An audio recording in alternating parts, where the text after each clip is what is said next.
Hi everyone, this is Abhinav. This is the third video in our virtual memory series. In the first two videos, we talked about what is virtual memory and the size of the virtual memory address space. And in this third video, we are going to talk about the layout of this address space. Before starting, let's quickly recap what we have discussed so far in this series. So we talked about what is virtual memory. It is an abstraction or an indirection provided by the operating system so that multiple processes can run concurrently and safely without interfering in each other's memory.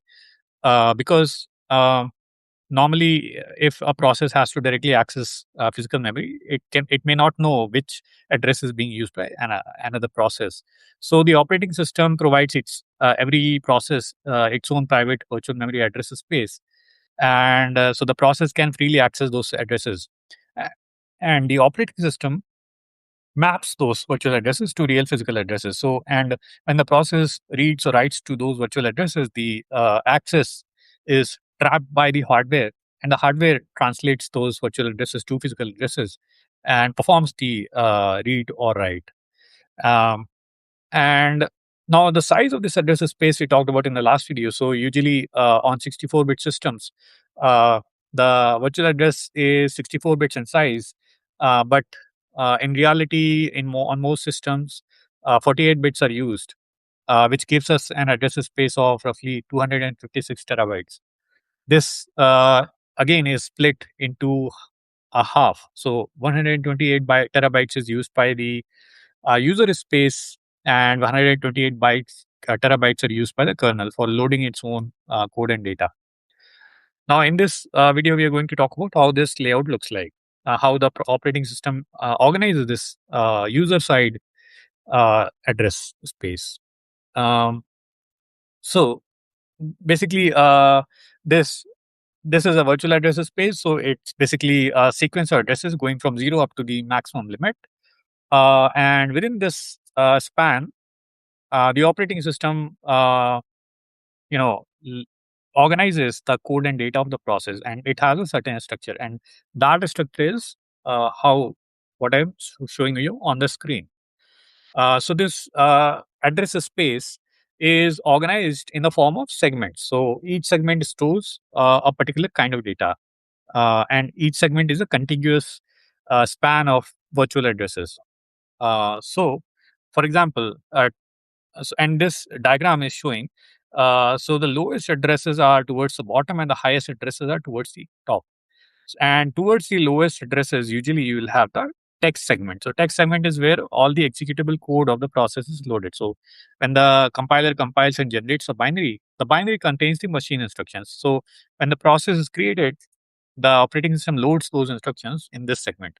This segment is has a fixed size. So because when the program is compiled, it will have a fixed number of instructions, and basically based on that, the operating system gives this segment a fixed size. So this cannot change dynamically at runtime. Uh, After that, usually you will have data segment. So data segment is again of a fixed size, and it is used for loading any global and static data of your program. So any global variables you create, any constants that you create, which are initialized to non-zero values, they are loaded in the data segment. Uh, any global variables which are initialized to either zero or they are left uninitialized. So uninitialized global variables are usually by default they get the initialized to zero at runtime. So those that kind of data usually goes into the BSS segment. Uh, and so the reason is that the reason we have separate data and BSS segment. So basically, the only distinction is that data segment will contain initialized globals, and segment contains zero initialized globals. The reason is that the compiler makes an optimization. So uh, because the all the global and static variables are burned as part of your program binary, and so if there are zero initialized global variables, it doesn't make sense to allocate real memory in the binary. Basically, it will grow the binary size. Uh, so the compiler and the linker simply note that okay, 8 bytes of zero initialized data has to be loaded at this address.